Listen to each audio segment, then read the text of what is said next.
नमस्कार, मैं हूं जितेश कुमार और आप देख रहे हैं प्रिंसिपल ऑफ न्यूज़।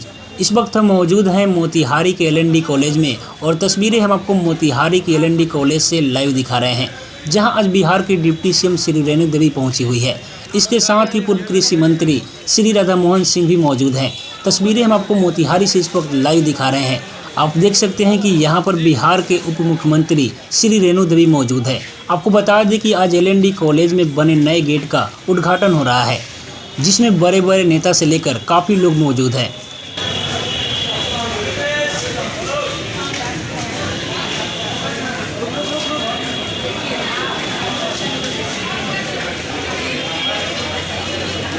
आखिर मोतिहारी पहुंची डिप्टी सीएम रेणु देवी ने क्या कुछ कही, देखिए। आज के इस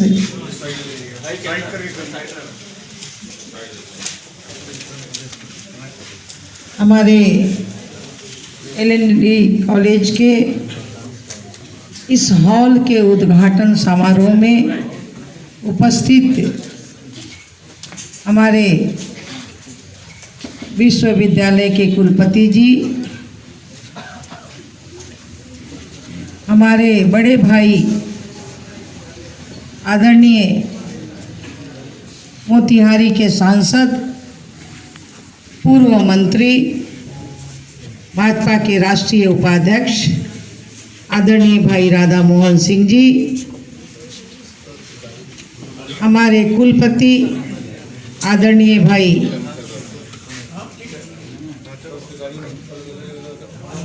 हनुमान प्रसाद पांडे जी, हमारे नियंत्रक जो शिक्षा के नियंत्रक हैं भाई मनोज जी, और जिनकी कृपा से मुझे यहाँ बुलाया गया है, आदरणीय बड़े भाई रूसा के उपाध्यक्ष कामेश्वर प्रसाद जी, कामेश्वर झा जी, हमारे गोविंदगंज के विधायक भाई सुनील मणि त्रिपाठी जी, और तमाम हमारे इस अगल बगल कॉलेज के हमारे सभी आदरणीय प्रिंसिपलगण, हमारे यहाँ के भूमि दाता और हमारे सभी आदरणीय शिक्षक कर्मचारी, हमारे प्रेस मीडिया के सभी भाई और हमारी सभी बहनें और भाई भतीजा, और साथ में हमें जिसने बुलाया इस घर के लिए, हमारे प्रिंसिपल भाई प्रोफेसर अरुण जी, मैं सभी का अपने हृदय से हार्दिक अभिनंदन और स्वागत करती हूँ। मुझे ऐसा लगता है कि आपकी बेटी बहन होने के नाते जब माँ के घर से कोई खबर जाता है तो बेटी के पैर में एक घुंघरू बन जाता है कि जल्दी मुझे उस घर में जाना है। और वही कारण होता है कि आपका स्नेह और आपका प्यार आज खींच के हमें लाता है, क्योंकि आज हमारे पास बहुत सारे काम थे। आज 29 तारीख है, मेरे यहाँ ओथ होना था माननीय शाहनवाज जी का, भाई सहनी जी का, फिर भी हमने कहा कि नहीं, हमारे भाई ने जब निमंत्रण दिया है तो उस घुंघरू बांधे पैर को लेके मैं जरूर जाऊंगी, अपने भाई भतीजों से मिलकर। देखिए, पढ़ाई हमारी एक अपनी भीतर से जो होता है आत्मीयता है, लेकिन पढ़ाई के साथ अभी पूर्व वक्ता ने बड़ी विस्तार से हमारी नई शिक्षा नीति क्या है, हमें क्या पढ़ना चाहिए, भाई हनुमान जी ने बताया, भाई वो तो बहुत ही ज़रूरी है कि हमें रोज़गार युक्त ही हमें एजुकेशन लेना चाहिए, लेकिन उसके साथ साथ हमें अपने चरित्र का निर्माण भी करना चाहिए। जिस कॉलेज के बच्चे बच्चियों का अगर चरित्र निर्माण हो, वहाँ के शिक्षक अगर चरित्रवान सभी होते हैं, तो सबसे पहले नींव हमारी वो पड़ती है। और हमें अपने चरित्र का भी निर्माण करना चाहिए कि मैं उस देश के लोग हैं, उस धरती के लोग हैं, हम बिहार के चंपारण के लोग हैं, जहाँ के गांधी जी बाहर से आए, उस समय उनका करमचंद्र गांधी नाम था, लेकिन आज जब चंपारण आए तो महात्मा गांधी के नाम से जाने गए। तो हमारे हर बच्चे बच्चियां पूरे देश में क्यों नहीं महात्मा गांधी के नाम से जाने। उसके लिए हमें क्वालिटी चाहिए, उसके लिए हमें चेतना चाहिए, उसके लिए हमें धैर्य चाहिए। अगर धैर्य के साथ हम अपनी पढ़ाई को करते हैं और सोचते हैं कि हमारी संस्कृति विरासत बहुत बड़ी है, क्योंकि हमें तो संस्कार मिला है अपने पूर्वजों से कि हमारा चाचा है, हमारा भाई है, हमारा पिताजी है, अगर हमारे मामा है, मामी है, मौसा है, मौसी है, अगर है कोई तो एक ही पति होता है, कोई दूसरा नहीं होता है। उस चरित्र को भी हमेशा भाई बहन नाते रिश्ते से जोड़ना चाहिए। और पढ़ाई के साथ हमें हमेशा चौमुखी विकास के लिए, अब ऐसा नहीं, अभी क्या होता है एजुकेशन एजुकेशन एजुकेशन, हम बहुत बड़े एजुकेशन में चले जाते हैं और अपने बूढ़े माँ बाप को छोड़ जाते हैं। जो ये माँ ने, जो बाप ने, जो माँ ने 9 महीने तक अपने पास रखा, जन्म दिया, पाला पोसा, आज पिता ने कितने परिश्रम के साथ एक रोटी छोड़ के दूसरी रोटी अपने बच्चे खाएं, उनको हायर एजुकेशन दे, और एजुकेशन के बाद जब हम बाहर जाते हैं तो परिवार का रिश्ता खत्म हो जाता है। हमारे यहाँ का ये संस्कार नहीं है कि हमारे माँ बाप कोई हॉस्टल में रहे, हमारे माँ बाप कोई वृद्धा आश्रम में रहे। हम संयुक्त परिवार की कल्पना करते हैं, क्योंकि जब शादी होती है तो आज तो लगता है कि गुड्डे गुड़िए की शादी हो रही है, समय नहीं है, हम नौकरी में हैं, 3 दिन में आए, 2 दिन में शादी किए और चले गए। लेकिन आज भी गांव घर में अगर हफ्ते दिन रहता है तो हर शादी के मंगल पे होता है कि ये तुम्हारा घर नहीं, वो घर तुम्हारा है, तुम्हारा माँ बाप का है, तुम्हारे भाई बहन होंगे, जो तुम्हारे ननद और ये भाई बहन होंगे।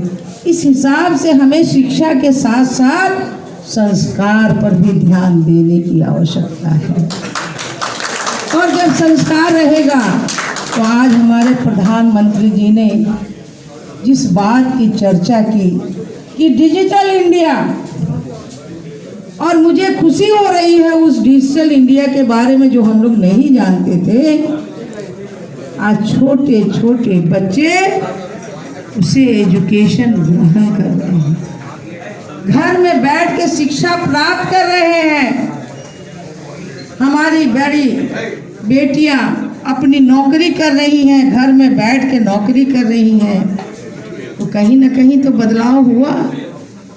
और इस बार कोरोना काल ने जो इतनी बड़ी आपदा थी, लेकिन मैं तो बहुत उसको सुखद कहती हूँ कि सारे परिवार इस बार एकत्रित हो गए कि 3 महीना में लगा कि परिवार क्या होता है। जब परिवार मिलन हुआ तो फिर मन में आया कि संयुक्त परिवार का परिकल्पना क्या है, और उस परिकल्पना में हम जीते हैं।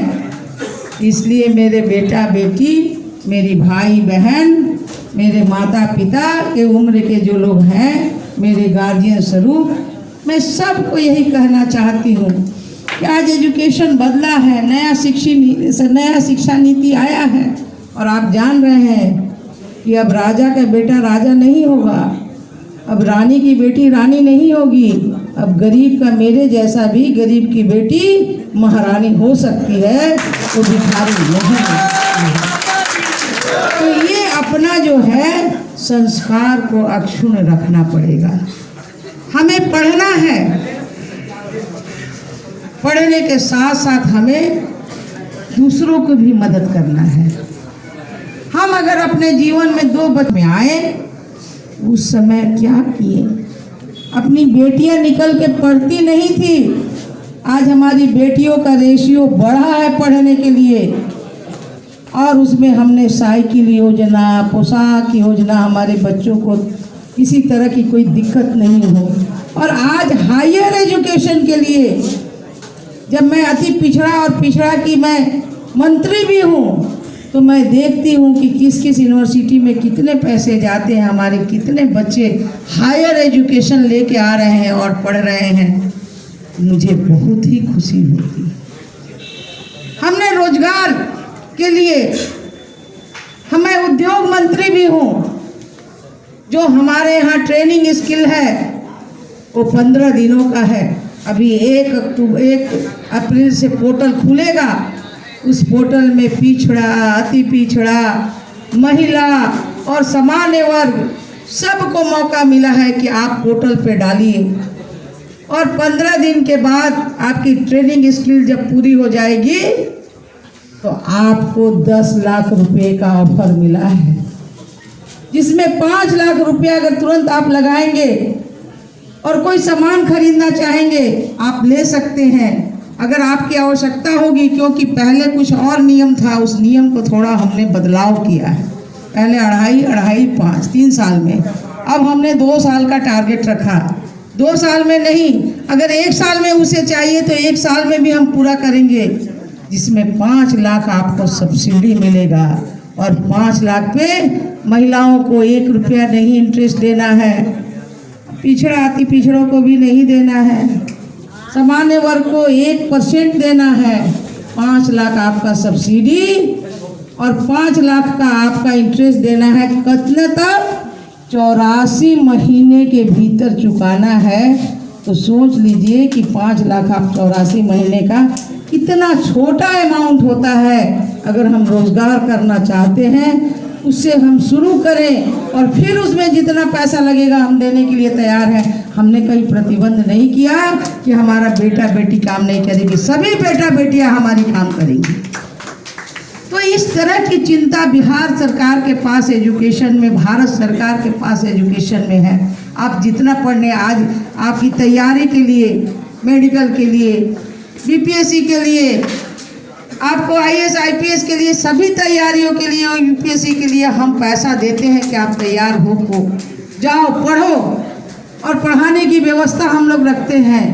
इस तरह से आप सभी मन लगा के, जो मैं कहती हूँ कर अपने को इतना बुलंद कि खुदा भी पूछे कि तेरी रजा क्या है, और उस रजा को लेके हर आदमी देखता है कि कौन क्या कर रहा है, हमारे बच्चे कौन इस कॉलेज में अच्छे क्वालिटी के हैं, कौन हमारा बच्चा चरित्रवान है, कौन हमारा बच्चा कमज़ोर है। अगर कमज़ोर है तो हम सहारा दे के उठाएंगे, मजबूत है उसे और मजबूत करेंगे। ये हमारा अपनी यहाँ की संस्था का हर आदमी का दायित्व होता है कि हमारे कॉलेज का नाम हो।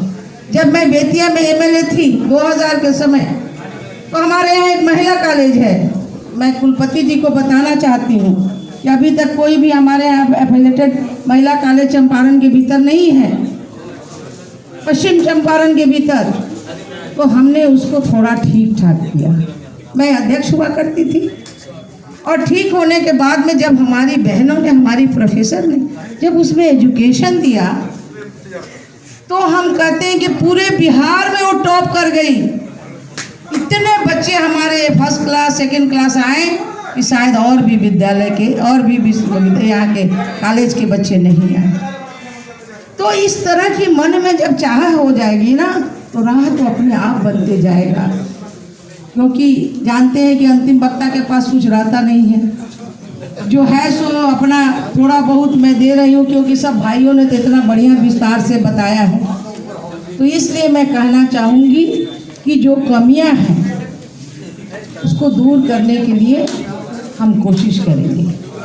जब मैं खेल मंत्री थी, आपके एमएस कॉलेज में हमने स्टेडियम दिया। जब खेल मंत्री थी, आपके जिला स्कूल में भी स्टेडियम मिला। तो इसलिए उसके लिए चिंता ना करें। आपका जो डिमांड है आप आगे बढ़िए। आपका कॉलेज आज आने के बाद मन प्रश्न हुआ, बड़ी खुशी हुई कि एक मॉडर्न कॉलेज के रूप में आप स्थापित होइए। हम सभी लोग आपके साथ हैं। क्योंकि जहाँ हनुमान जी हों तो ये सारे राम जी का तो देखने वाले हनुमाने जी नहीं। और आप मैं कहानी में मैं आपको बता दूं कि अयोध्या से आते हैं, अयोध्या में हमारा हनुमानगढ़ी है। तो हनुमानगढ़ी क्यों ऊंचाई में बना? इसलिए कि हनुमान जी बैठ के राम जी का घर देखा करेंगे। और आज उस राम जी का घर हनुमान जी से ऊपर हो रहा है, तो हनुमाने जी के कारण वो घर ऊंचा हो रहा है। तो निश्चित रूप से हमारे अंबेडकर विश्वविद्यालय का जो कुलपति जी हैं, हम सभी को 3 तल्ले मंदिर के तरह बनाएंगे और इनका साथ हम देंगे। इन्हीं सब वानियों के साथ मैं अपनी बात को समाप्त करती हूँ। जय हिंद, जय भारत। बहुत बहुत साधुवाद मैम, आपने